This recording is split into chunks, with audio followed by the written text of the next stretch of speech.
Car loan चाहिए तो दिवाकर व्यास है ना, अभी कॉल करें 9926413303। 9 अप्रैल तक वाहन लेने पर आरटीओ में 50% तक की छूट, जल्दी करें।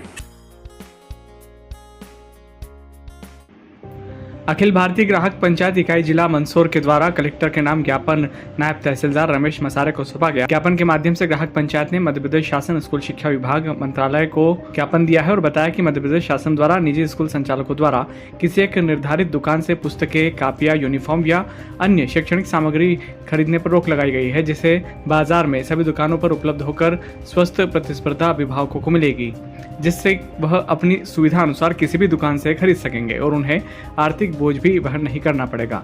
सभी निजी स्कूलों में एनसीईआरटी की पुस्तकों का ही प्रचलन किया जाना है, लेकिन ग्राहक पंचायत के संज्ञान में कुछ अभिभावकों द्वारा यह बात लाई गई कि जिले में कुछ निजी स्कूलों द्वारा उपरोक्त संदर्भित पत्र का पालन न करते हुए अभिभावकों से अनुचित लाभ कमाने की मंशा से एनसीईआरटी की पुस्तकों के अतिरिक्त निजी प्रशासकों की पुस्तकें भी शामिल कर दी गई है।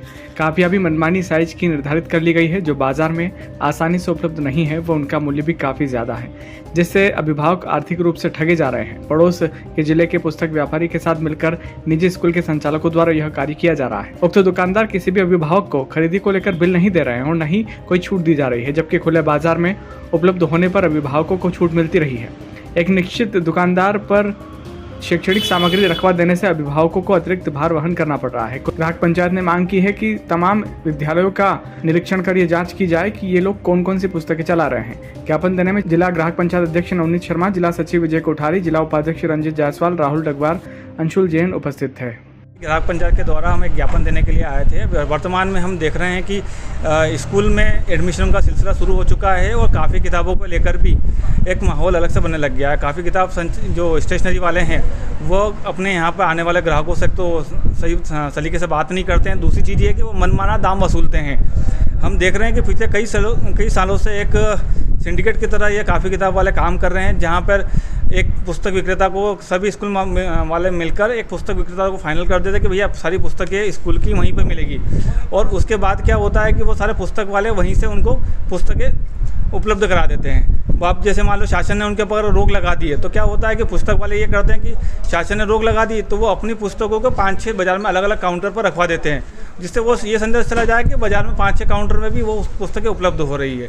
तो कहीं ना कहीं ये तो स्कूल वाले जो स्कूल संचालक है और पुस्तक विक्रेता है, इन दोनों का गठजोड़ है। ये दोनों एक दूसरे की कमीशन खोरी के चक्कर में ये काम कर रहे हैं। जैसे हम एक डायलॉग सुना था कि गंगाधर ही शक्तिमान है, तो यहाँ पूरा वैसे की वैसे ही है। कभी स्कूल संचालक कापी किताब वाले को ऊपर ढोल लेता कि वो हमारा तो कोई रोल नहीं है, वो उसका रोल है, और कापी किताब वाला जो स्टेशनरी वाला है वो कहता कि हमारा कोई रोल नहीं है, तो हमको स्कूल वाले ने दिया है।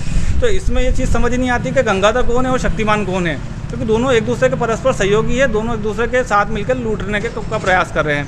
हम देखते हैं कि इन स्टेशनरी के अलावा भी ड्रेस मटेरियल, जूते मोजे वो भी उन्होंने एक जगह पर तय कर दी है कि वो वहाँ से मिलेंगे।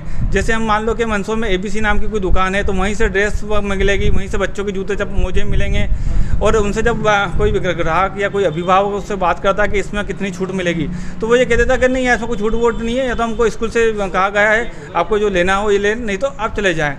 तो कुल मिलाकर ये साफ साफ एक तरह से दिखता है कि ये कहीं ना कहीं कमीशन खोरी का काम चल रहा है। और आज इसी को लेकर हम ज्ञापन देने के लिए तहसीलदार साहब के यहाँ पे आए थे और उनसे हमने निवेदन किया है कि इस मामले पर, जैसे अभी हम व्हाट्सएप पर देख रहे हैं कि जबलपुर कलेक्टर ने भी कार्रवाई कर 18 स्कूलों के ऊपर कुछ दंडात्मक कार्रवाई की है। तो ऐसे ही हमने यहाँ पर तहसीलदार साहब से भी निवेदन किया है कि इन पर स्कूल संचालक और जो पुस्तक विक्रेता हैं इनके ऊपर कुछ कार्रवाई हो, ताकि बाज़ार में एक अच्छा संदेश जाए। एक और चीज़ इसमें मैं आपके माध्यम से बताना चाहूँगा कि एक बड़ा विषय ये चल रहा है कि जैसे एनसीईआरटी की जो बुकें हैं वो बुकें हर जगह उपलब्ध होना आवश्यक है, और स्कूल में वही एनसीईआरटी की बुकें चले। लेकिन कुछ स्कूल संचालक का देखने में ये भी आया है कि वो एनसीईआरटी के बुक के अलावा अपनी मनपसंद की कुछ बुकें भी और वो एक्स्ट्रा उसमें ऐड करके और जो अपने स्टूडेंट हैं उनसे खरीदने के लिए वो प्रेशर डाल रहे हैं। तो कहीं ना कहीं प्रशासन को उस ओर भी ध्यान देना पड़ेगा कि ये एक जो सिंडिकेट की तरह जो काम कर रहे हैं, ज़बरदस्ती वाला जो काम कर रहे हैं, उस पर रोक लगे। तो आपको यहाँ से क्या जवाब मिला है और आप आगे क्या कार्रवाई की मांग करते हैं? तहसीलदार साहब से सकारात्मक जवाब मिला है। उन्होंने कहा है कि हम जल्द ही इसके ऊपर टीम गठित करेंगे और वैधानिक जो भी कार्रवाई होगी वो करेंगे।